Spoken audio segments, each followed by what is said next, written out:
स्वागत है।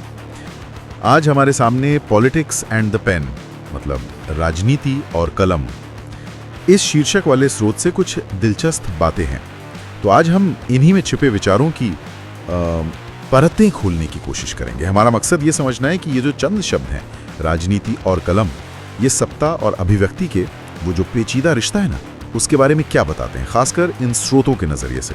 तो चलिए बात यहीं से शुरू करते हैं। राजनीति और कलम, एक तरफ तो है भाई व्यवस्था चलाने की ताकत, नियम बनाने का अधिकार, और दूसरी तरफ विचारों को शब्द देना, उन्हें फैलाना और हाँ, उन्हें दर्ज करने का जरिया। स्रोत क्या कहते हैं? इन दोनों के बीच कैसा समीकरण है? मतलब कोई टकराव है, सहयोग है या कुछ और ही? बिल्कुल, स्रोत शायद सीधे सीधे ना कहें, पर ये जो वाक्यांश है ना, ये अपने आप में एक गहरे तनाव और तालमेल दोनों की तरफ इशारा करता है।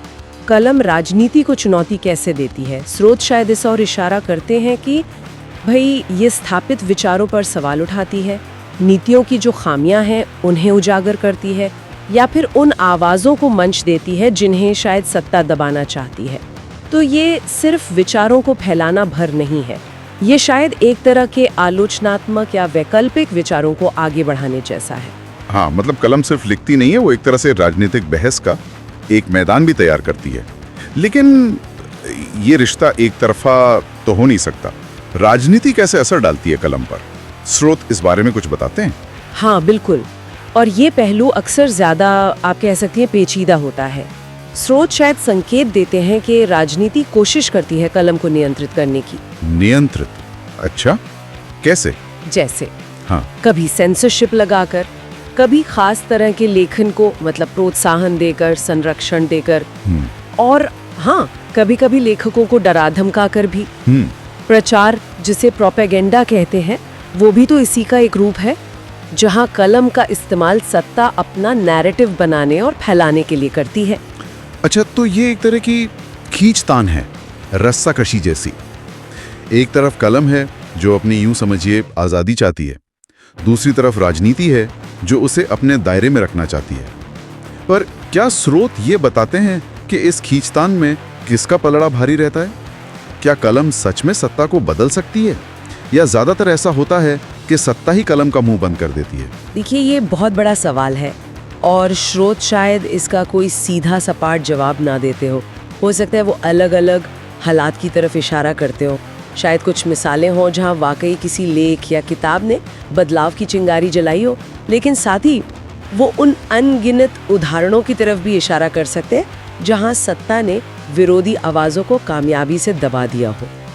पर यहाँ एक दिलचस्प बात यह हो सकती है कि स्रोत शायद कलम की ताकत को सिर्फ फौरी राजनीतिक बदलाव में न देखते हो, बल्कि लंबे समय में समाज की सोच और याददाश्त को आकार देने में देखते हो। आखिर इतिहास लिखने वाली कलम भी तो कलम ही है ना। हाँ, ये सोचने वाली बात है कि कलम का असर शायद तुरंत ना दिखे और वो धीरे धीरे विचारों की जमीन बदल सकती है। अच्छा, क्या स्रोत अलग अलग तरह की कलमों में कोई फर्क करते हैं? जैसे पत्रकारिता है, साहित्य है, अकादमिक लेखन है, इनके राजनीतिक असर में कोई अंतर? हाँ, संभव है। स्रोत शायद इस बात पर जोर देते हों कि जिसे खोजी पत्रकारिता वो सीधे तौर पर सत्ता को जवाबदेह ठहरा सकती है, जबकि साहित्य या व्यंग्य वो समाज के मूल्यों और नजरिए पर ज्यादा गहराई से असर डालते हैं, और अकादमिक लेखन वो शायद नीतियों के लिए एक वैचारिक आधार तैयार करता हो। मतलब हर कलम का अपना हथियार है, अपना निशाना है।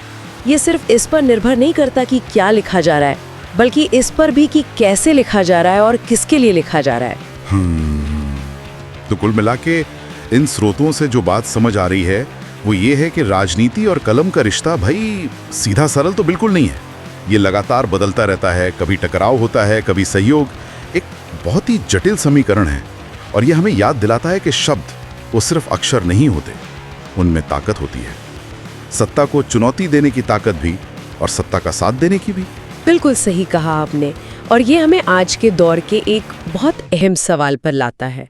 आज जब कलम का रूप बदल गया है, कीबोर्ड है, सोशल मीडिया है, ब्लॉग्स हैं, तब राजनीति और अभिव्यक्ति का ये रिश्ता कैसे बदल रहा है? जानकारी का जो प्रवाह है वो बहुत तेज है, शायद ज्यादा लोकतांत्रिक भी है, पर क्या ये ज्यादा प्रभावशाली भी है?